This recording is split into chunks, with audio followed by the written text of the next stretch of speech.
Informasi selanjutnya, saudara, tim EVOS Legend gagal melaju ke babak playoff turnamen Mobile Legends Professional League Indonesia musim ke-10 setelah dikalahkan RRQ Hoshi dengan skor 2-0 pada Sabtu malam. Untuk pertama kalinya di babak playoff, tidak ada macan putih yang harus mengakui ketangguhan dari raja dari segala raja dalam duel berjuluk El Clasico ini. Sedikit lagi di balik kali ini Bosen kita mendapatkan bola untuk Skylar dan Vestia. Cara baru kepada EVOS Legend tidak akan berhasil. EVOS Legend tidak akan ada di babak playoff untuk IPL ID season 10. Sebuah sejarah baru ditorehkan. Setelah benteng terakhir EVOS Legends runtuh, seketika itu pula tim Macan Putih harus mengubur ambisi melaju ke babak playoff turnamen Mobile Legends Professional League Indonesia atau MPL ID musim ke-10. Sejumlah pendukung EVOS Legends pun sontak menangis karena harus menerima kenyataan pahit tim kesayangan mereka dilumat sang musuh bebuyutan RRQ Hoshi dengan skor 2-0 langsung tanpa babak tambahan. Hasil ini membuat EVOS Legends untuk pertama kalinya di sepanjang sejarah MPL Indonesia gagal lolos ke babak playoff. EVOS Legends dipastikan terlempar tanpa bisa diselamatkan dari urutan 7 klasemen. Menurut gue untuk El Clasico season ini ya berlangsung seru lah. Soalnya semua tim bisa dibilang nggak bisa dipredik juga. Jadi kita udah berusaha maksimal walaupun hasilnya memang belum maksimal dan ngebuat kita nggak lolos playoff kali ini. Ya gue pertama-tama mau bilang saya sorry lah buat EVOS fans semua yang udah support kita selama season 10 ini. Sementara raja dari segala raja, julukan RRQ Hoshi, berhasil mengamankan slot upper bracket bersama tim Onyx Esports. Kalau El Clasico yang season 10 ini, kalau saya bisa bilang pertarungan hidup dan mati ya di week terakhir ini. Karena yang dimana RRQ juga berusaha untuk bisa masuk ke upper bracket, sedangkan di EVOS sendiri adalah penentuan apakah EVOS masih bisa untuk lolos ke playoff atau tidak. Duel antara EVOS Legends dan RRQ Hoshi kali ini memang menyedot perhatian cukup besar. Terlebih lagi, laga berjuluk El Clasico Mobile Legends ini menentukan kiprah lanjutan kedua tim di babak berikutnya. Dua tim ini itu selalu bersaing dari season ke season, selalu bersaing menjadi nomor 1 di Indonesia dan juga di internasional di dunia sendiri. Dan mereka ini memang punya fanbase yang sangat besar sekali di dua tim ini dan memang animo masyarakat untuk menonton kedua tim ini memang juga sangat besar. Setelah EVOS Legends tersingkir, tak ada lagi duel sengit berjuluk El Clasico di babak playoff yang lazimnya kerap mempertemukan kedua tim di laga puncak. Hasto Aji dan Ahmad Susanto melaporkan dari Jakarta.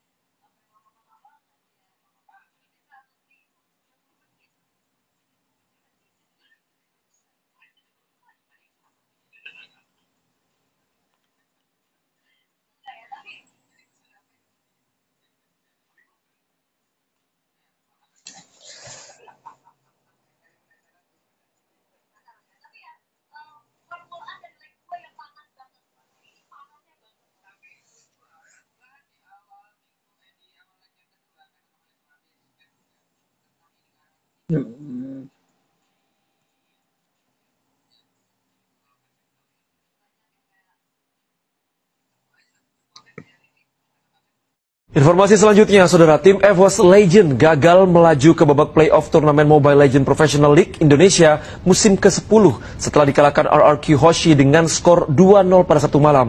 Untuk pertama kalinya di babak playoff, tidak ada macan putih yang harus mengakui ketangguhan dari raja dari segala raja dalam duel berjuluk El Clasico ini. Sedikit lagi di balik kali ini Bosen kita mendapatkan bola untuk Skylar dan Vestia. Cara baru kepada EVOS Legend tidak akan berhasil. EVOS Legend tidak akan ada di babak playoff untuk IPL ID season 10. Sebuah sejarah baru ditorehkan. Setelah benteng terakhir EVOS Legends runtuh, seketika itu pula tim Macan Putih harus mengubur ambisi melaju ke babak playoff turnamen Mobile Legends Professional League Indonesia atau MPL ID musim ke-10. Sejumlah pendukung EVOS Legends pun sontak menangis karena harus menerima kenyataan pahit tim kesayangan mereka dilumat sang musuh bebuyutan RRQ Hoshi dengan skor 2-0 langsung tanpa babak tambahan. Hasil ini membuat EVOS Legends untuk pertama kalinya di sepanjang sejarah MPL Indonesia gagal lolos ke babak playoff. EVOS Legends dipastikan terlempar tanpa bisa diselamatkan dari urutan 7 klasemen. menurut gue untuk El Clasico season ini ya berlangsung seru lah. Soalnya semua tim bisa dibilang nggak bisa dipredik juga. Jadi kita udah berusaha maksimal walaupun hasilnya memang belum maksimal dan ngebuat kita nggak lolos playoff kali ini. Ya gue pertama-tama mau bilang saya sorry lah buat EVOS fans semua yang udah support kita selama season 10 ini. Sementara raja dari segala raja, julukan RRQ Hoshi berhasil mengamankan slot upper bracket bersama tim Onyx Esports. Kalau El Clasico yang season 10 ini, kalau saya bisa bilang pertarungan hidup dan mati ya di week terakhir ini. Karena yang dimana RRQ juga berusaha untuk bisa masuk ke upper bracket, sedangkan di EVOS sendiri adalah penentuan apakah EVOS masih bisa untuk lolos ke playoff atau tidak. Duel antara EVOS Legends dan RRQ Hoshi kali ini memang menyedot perhatian cukup besar. Terlebih lagi, laga berjuluk El Clasico Mobile Legends ini menentukan kiprah lanjutan kedua tim di babak berikutnya. Dua tim ini itu selalu bersaing dari season ke season, selalu bersaing menjadi nomor satu di Indonesia dan juga di internasional di dunia sendiri. Dan mereka ini memang punya fanbase yang sangat besar sekali di dua tim ini, dan memang animo masyarakat untuk menonton kedua tim ini memang juga sangat besar. Setelah EVOS Legends tersingkir, tak ada lagi duel sengit berjuluk El Clasico di babak playoff yang lazimnya kerap mempertemukan kedua tim di laga puncak. Hasto Aji dan Ahmad Susanto melaporkan dari Jakarta.